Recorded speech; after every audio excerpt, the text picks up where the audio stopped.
ሰላም አለይኩም ወራህመቱላሂ ወበረካቱ። ፉጃቱ እንዴት ነው? ወአለይኩም ሰላም ወራህመቱላሂ ወበረካቱ። እንዴት ነው ስራ፣ ኢማን፣ ጤና?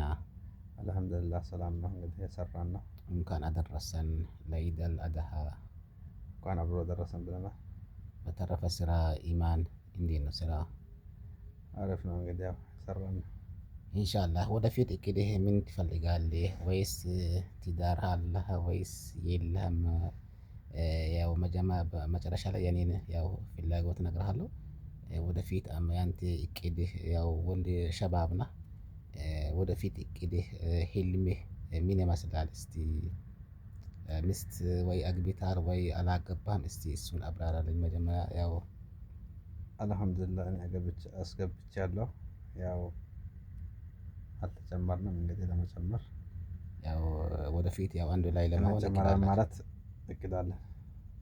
ግን አሁን ምንም ነገር አላያችሁም። ሁለታችሁም ተገናኛችሁ አንድ ላይ ሆናችሁ ምንም ነገር ያው እንትን አላላችሁም። ምን ይቀራችኋል ትንሽ ያው ጋብቻ አልሆናችሁም ማለት ነው። እሺ እሺ፣ አላህ ይጨምራችሁ ሁለታቸውም ትዳራችሁ ያማረ እንዲሆን ምኞቴ ነው። አሜን። ከተጋባችሁ በኋላ ያው ዋና ያው ልጅ መውለድ ነው። ዛሬ ብዙ ሰዎች ያው አንደኛ ያው ትዳር ይመሰርታሉ፣ ግን በተለያየ ነገር ልጅ ለመውለድ አይፈልጉም። ስለዚህ እናንተ ሁለታችሁ አንድ ላይ ጋብቻ ከሆናችሁ መጀመሪያ ልጅ መውለድ ያስፈልጋችኋል ለማለት ፈልጋለሁ። እኔን የሚጠይቀኝ ነገር ካለ እስቲ ያው እድል ልስጥህ። ኢንሻአላህ እኛ ምኞታችን እሱ ነው። አንተ እንዴት ነው? እሺ ወደፊት ምኞትህ ምንድን ነው የምታስበው? ከዚህ ሀገር ከሄድክ በኋላ አሁን አለ ነው ያው ሱዳን አረቢያ ነው ከሄድክ እቅድህ ምንድን ነው? እኔ አግብተሃል? ሚስት አለህ? እኔ አልሐምዱሊላህ ሚስት አለኝ፣ ግን ሁለተኛ ሚስት ለማግባት እቅድ አለኝ። በሙስሊም ሁለተኛ ሚስት ይፈቀዳል።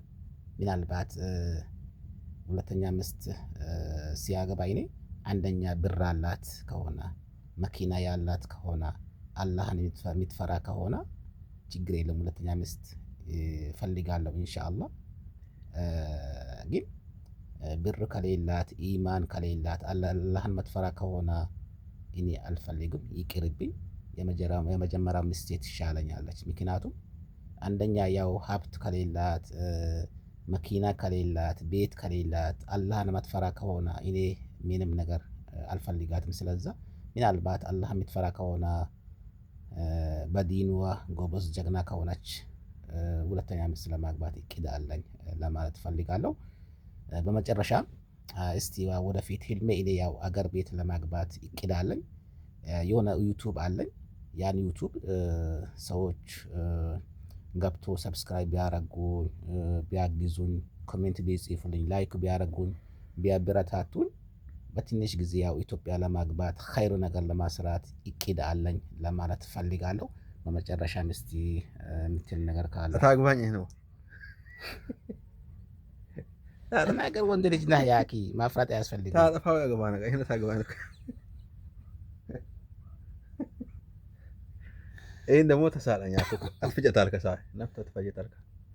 ተናገር። አጠይ ወንድ ልጅ ነህ። ወንድ ልጅ ማፍራት አያስፈልግም። ተፈጨ ወደ ፈረተ አጠፋ አይሆንም ካንተ አትፍጨታል ከሳይ ሳላጀ ቂሮታል